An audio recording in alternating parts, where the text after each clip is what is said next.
আজ 27 ফেব্রুয়ারি।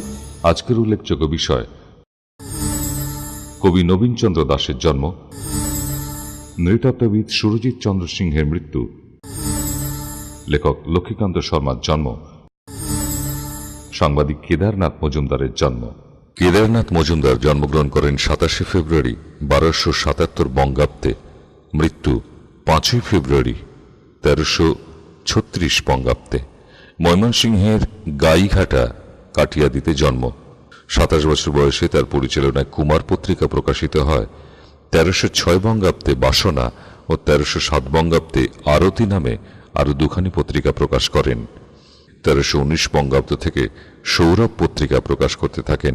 তার রচিত বিখ্যাত ঐতিহাসিক গ্রন্থ ময়মনসিংহের ইতিহাস, ময়মনসিংহের বিবরণ, ঢাকার বিবরণ প্রভৃতি। তার অন্যান্য উল্লেখযোগ্য গ্রন্থ বাংলার সাময়িক সাহিত্য, রামায়ণের সমাজ, শুভদৃষ্টি, স্রোতের ফুল, সমস্যা, চিত্র প্রভৃতি। এছাড়া পাঠ্যপুস্তক প্রণেতা হিসেবেও তার খ্যাতি ছিল।